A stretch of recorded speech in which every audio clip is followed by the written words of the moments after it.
An important aspect of P2 syllabus is investment appraisal.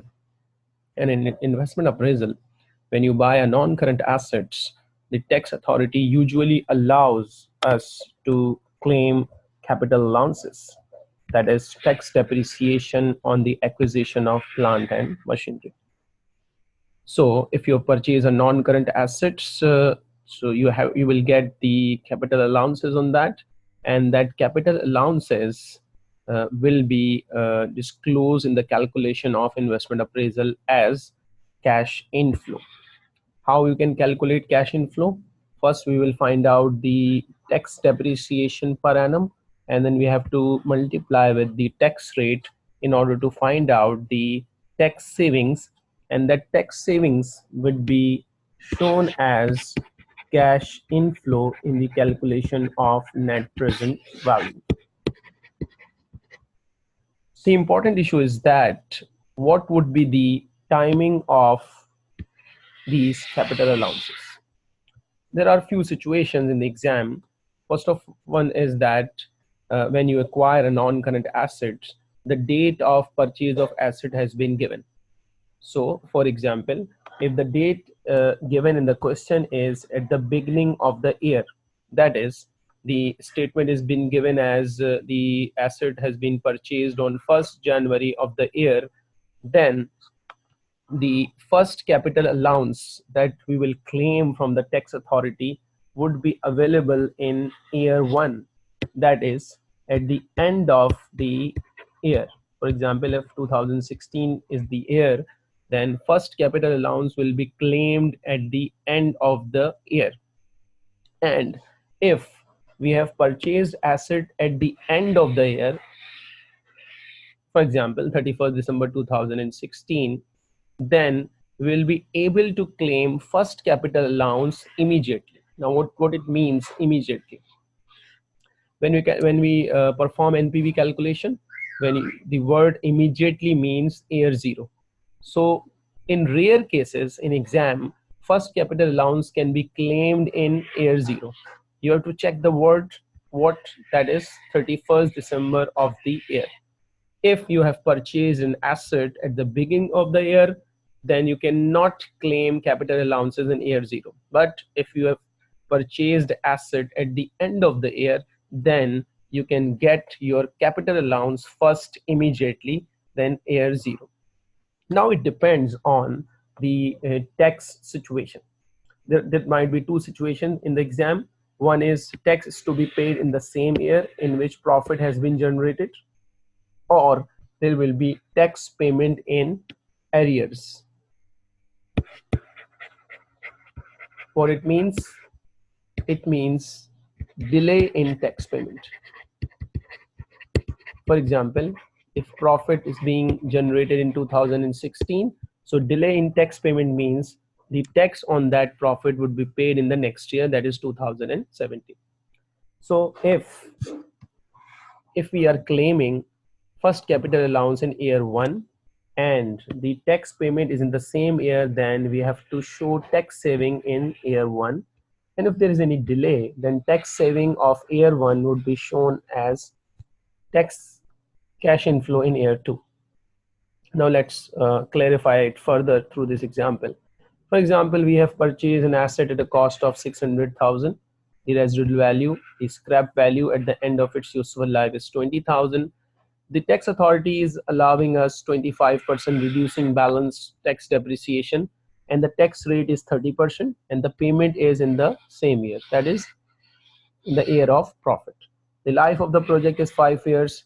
Calculate capital allowances and tax saving. What we have to calculate is we have to find out tax depreciation and the tax saving each year that we have to show in the calculation of investment appraisal. Now let's put this into this working. So there is no date has been mentioned in this question.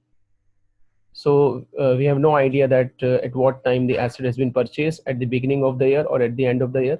So if there is no information mentioned in the question, that always take an assumption that capital allowance is available in year 1. First capital allowance is available in year 1. So starting from this, the year 1 depreciation would be 600,000 multiplied by 25%, that is 1,50,000 depreciation per annum in the first year. Tax rate is 30%, so a tax saving of 45,000. Now, as tax is to be paid in the same year, so the timing of this would be T1, that is year 1. In the next year, we have to calculate depreciation on the basis of reducing balance method. So our depreciation of the next year would be based on the book value cost minus depreciation multiplied by the rate. So the depreciation would be 600,000 minus 150. 450 is the book value, and the rate of depreciation is 25%. So depreciation is 1,25,000, and its tax benefit would be 33,750. Similarly, in year 3,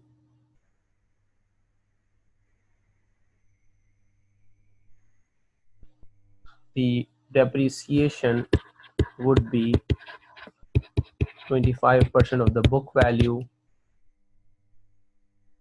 that is 84,375, and when you multiply it with the tax rate, then the figure would be 25313.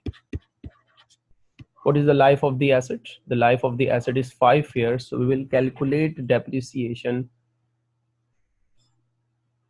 till year 4. In the last year, tax authority do not provide capital allowances, so we will calculate depreciation till year 5.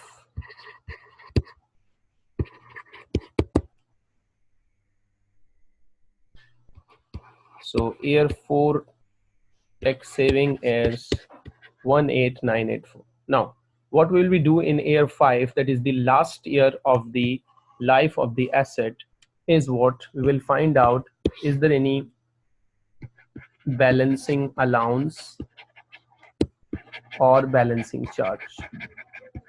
In the last year, we will find balancing allowance or balancing charge.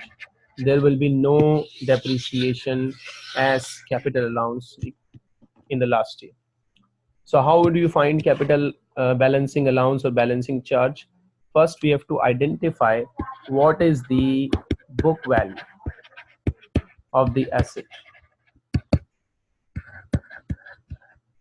What is the cost and what was the scrap value? So what would be the depreciable amount of an asset? So the total depreciation would be 5,80,000. Now compare it with what you have already claimed from tax authority, that is total capital allowance in first 4 years.